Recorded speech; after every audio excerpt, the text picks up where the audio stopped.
A black roadside food seller fed a homeless boy every day. One day 2 helicopters landed at her stall. For 7 years, Aunty Miriam's little food stall sat beside the dusty roadside, wooden table, iron pot, fading umbrella barely hanging on.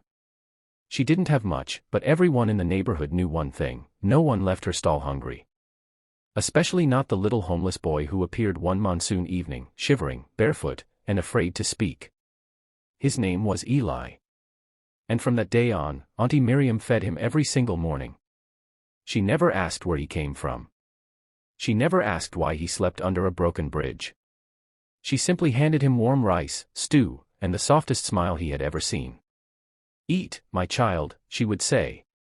"As long as I'm here, you won't starve." Years passed. Eli grew taller, stronger, and smarter.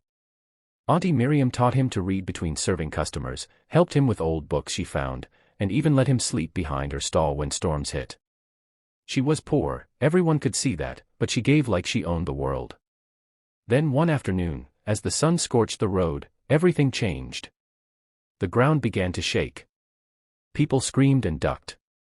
2 massive helicopters descended, blowing dust everywhere, landing just meters from Aunty Miriam's stall. Her pots rattled. Her umbrella almost flew away. She stumbled back, terrified. Soldiers in black uniforms jumped out, forming a protective circle. The crowd scattered. Aunty Miriam thought it was a government raid or worse. Then the helicopter door opened, and a tall young man in a perfectly tailored suit stepped out. His eyes scanned the crowd, until they found her. He smiled.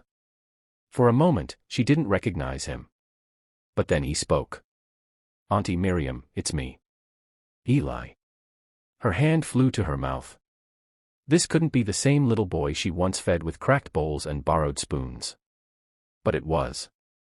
You're alive," she whispered. Eli walked toward her, tears already filling his eyes. "Because of you." His eyes scanned the crowd, until they found her. He smiled. For a moment, she didn't recognize him. But then he spoke.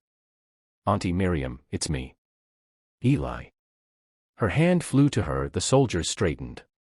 The second helicopter door opened, and out stepped 2 world-famous figures, the CEO of a global tech empire and the Prime Minister's security chief. The crowd gasped. Aunty Miriam nearly fainted. Eli laughed softly. "I didn't just grow up, Auntie. I rose." He explained everything. He had been found by a charity, sponsored for school, ended up winning a scholarship abroad, became one of the youngest engineers recruited into a top defense tech program, and now he was back, but not as the homeless boy she once fed. "I've searched for you for years," he said, voice cracking. "Because the person who saved my life deserves more than thanks." He turned to the soldiers and nodded. They unloaded boxes, food supplies, new equipment, money, and a large golden plaque with her name engraved. But that wasn't all. Eli dropped to his knees right in front of her stall. "Aunty Miriam, from today, you will never work in the heat again." He pointed behind her. A luxury black car had rolled in. "That's yours." Then, pointing to the empty land beside her stall, he continued, "And this will be your new restaurant. Fully funded. Staff included. Named after you."